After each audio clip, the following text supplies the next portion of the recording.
Okay ഭയ്യ. ഞാൻ യാത്ര ചെയ്യുന്ന വഴിയിൽ ബൈക്കിങ് റൈഡിംഗ് ഒക്കെ ഇഷ്ടപ്പെടുന്ന എത്ര പേരാണെന്നറിയോ ഞാൻ വഴിയിൽ വെച്ച് കാണണേ. ഇപ്പോഴത്തെ ആ സ്കോർപ്പിയോയിൽ കാണുന്നത് പഞ്ചാബിലൊരു പോലീസ് ഓഫീസറാണ്. അവിടെ നിന്ന് നേരെ ഡൽഹിയിലേക്ക് പോയി.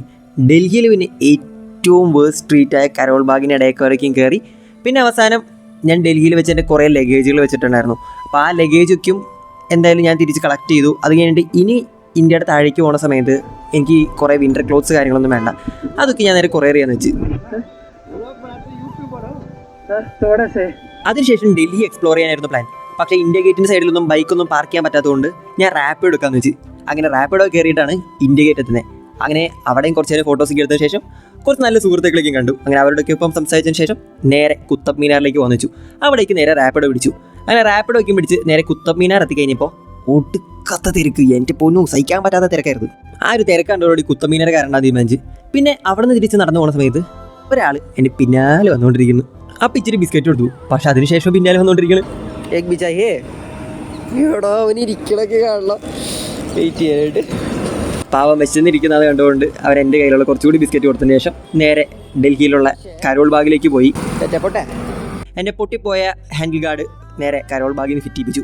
അങ്ങനെ അവിടുന്ന് ഹാൻഡിൽ ഗാർഡൊക്കെ പിടിപ്പിച്ചതിന് ശേഷം നെക്സ്റ്റ് ഡേ ആഗ്ര പോകാൻ തീരുമാനിച്ചു. ആഗ്ര പോകുന്ന ഒരു എക്സ്പ്രസ് വേ ആയിരുന്നു.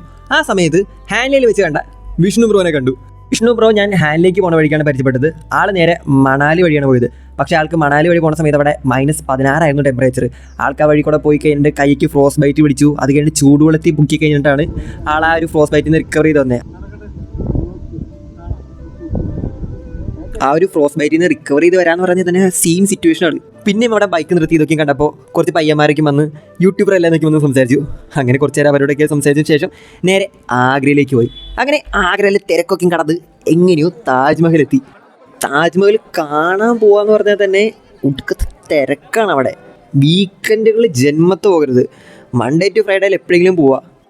അങ്ങനെ താജ്മഹലൊക്കെയും കുറേ നേരം കണ്ടതിന് ശേഷം അവിടെ നിന്ന് വിരിഞ്ഞു. പിന്നെ നേരെ ആഗ്ര ഫോർട്ടിലേക്കാണ് പോയത്. ഇപ്പോൾ അതേ കാണുന്നതും എൻ്റെ മുമ്പിലുള്ളത് ആഗ്ര ഫോർട്ടാണ്. ആഗ്ര എന്ന സ്ഥലം എൻ്റെ പൊന്നു റഷ് എന്ന് പറഞ്ഞു കഴിഞ്ഞാൽ ഒടുക്കത്തെ റഷാണ്.